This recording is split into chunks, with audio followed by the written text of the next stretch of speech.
Un sourire plein de crocs s'étira sur son visage quand il murmura « Joue avec moi, Laura ». Pendant quelques instants, elle resta pétrifiée. Elle était stupéfaite par cette apparition et très intriguée par le pendentif. Ses pieds refusaient de bouger. En le regardant attentivement, elle repéra un détail qu'elle n'avait pas vu auparavant. Ses pieds ne touchaient pas le sol.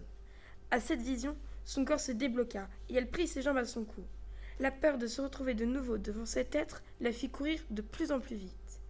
Après quelques minutes de course folle, la jeune fille se retourna pour avoir la certitude de l'avoir semé. À son grand soulagement, il n'était pas là. Son pouls commença à reprendre une cadence normale, ses membres ne tremblaient quasiment plus. Quand elle reprit le chemin de sa maison, elle tomba nez à nez avec l'inconnu. Seulement quelques millimètres la séparaient de son visage. Elle pouvait ainsi sentir le souffle chaud qu'il expirait. Des sueurs froides lui coulaient le long du dos. Il était encore plus terrifiant maintenant qu'elle le regardait de si près. Ses yeux étaient tels des flammes crépitant dans une cheminée. De plus, il semblait ne pas avoir d'oreilles. La proximité de cet être lui faisait ressentir un mal-être très prononcé. À nouveau, il sourit, et elle put sentir son haleine putride. Une forte envie de régurgiter la prit. C'est ce qu'elle fit sur le champ, malgré elle, tant la révulsion était forte.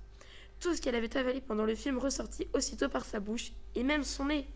Tout le contenu de son estomac se déversa sur la chose qui lévitait devant elle. Une lueur rouge s'apparut alors dans les yeux de l'enfant. Le sourire sur son visage s'effaça. Il s'éleva au-dessus des immeubles et se mit à tourer sur lui-même, de plus en plus vite.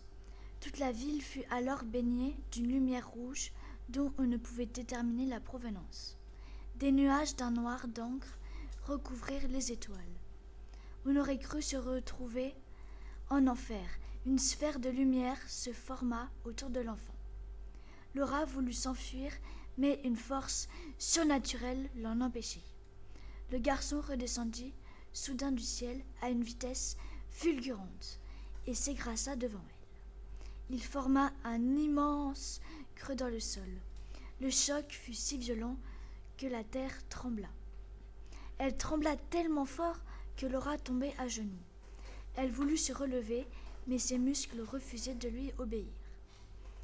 Il se dirigea lentement vers elle, puis il se rapprochait, plus la terreur la submergeait. Son cœur battait, la chamade, elle se disait qu'elle allait mourir. Ses cheveux se dressaient sur sa tête, sa peau était couverte de frissons. Tous les membres de son cœur tremblaient. Soudain, elle eut un sursaut de frayeur. Il lévitait au-dessus d'elle.